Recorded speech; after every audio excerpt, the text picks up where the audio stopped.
Think about the last time you drove somewhere new. Chances are you typed the address into your phone and followed the turn-by-turn directions without a second thought. But if you had to turn off the screen and make the exact same drive tomorrow, you would probably get lost. By letting the navigation system do the work, your own natural sense of direction goes unused. We are now facing the exact same situation with artificial intelligence. We are handing over tasks like writing, analyzing, and planning to AI. If we outsource all of our intellectual effort, our ability to think through problems will begin to fade, just like our sense of direction does when we rely too much on a screen. This diagram shows what happens when we fall into the mental wheelchair trap. As the progress bar for AI automation fills up, the glowing pathways in the brain begin to dim.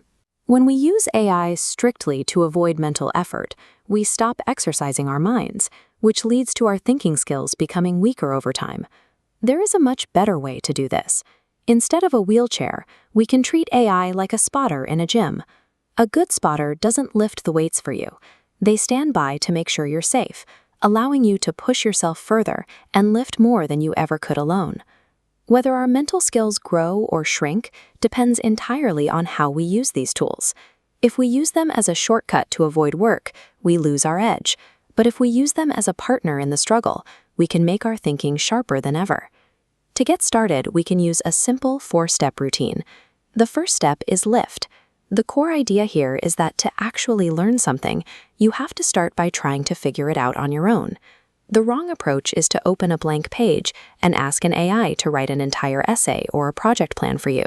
The right way is to sit down, think through your ideas, and write a messy, rough draft yourself first. Doing that initial heavy lifting is what actually builds mental muscle.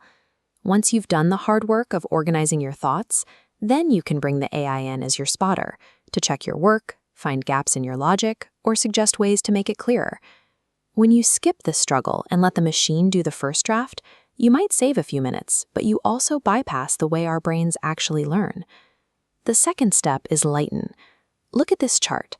The horizontal axis shows how much time a task takes, and the vertical axis shows how much deep thinking it requires. We want to separate the tasks that need our brain power from the tasks that are just time-consuming chores. These falling shapes represent the tedious, repetitive tasks that eat up your day. Things like formatting a long document or turning messy meeting notes into a list of bullet points take a lot of time, but they don't require much deep thought. These are the perfect tasks to give to an AI. For example, if you need to send a polite reminder to a student or a colleague, you could spend 20 minutes trying to get the wording just right. Instead, you can ask an AI to draft that email in seconds, giving you that time back to focus on more important problems. There is a clear rule here, though. While the AI lightens the load by writing the draft, you are still the one in charge. You must always review the final message to make sure the facts are right and it sounds like it's coming from you. Handing off this kind of busy work isn't about being lazy. It's a strategy to save your mental energy for the complex, difficult decisions that actually matter. The third step is learn. This is where you stop using AI to get answers and start using it as a partner to test your ideas. Often, we stay confused about a topic because we're afraid to ask a dumb question in front of other people. But an AI doesn't judge you. You can ask it the most basic questions as many times as you need until things finally click. Here is an idea in the center, surrounded by 3 different roles: a tutor, a professor, and a skeptic. You can ask the AI to take on these different roles to help you explore a topic. You might start by asking the AI to act like a friendly tutor who explains the absolute basics in simple terms.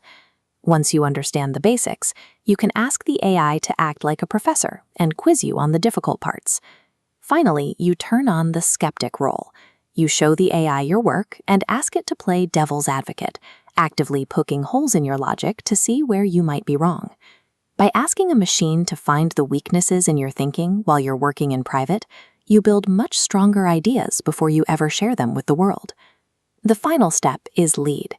To use these tools safely, we have to remember their limits.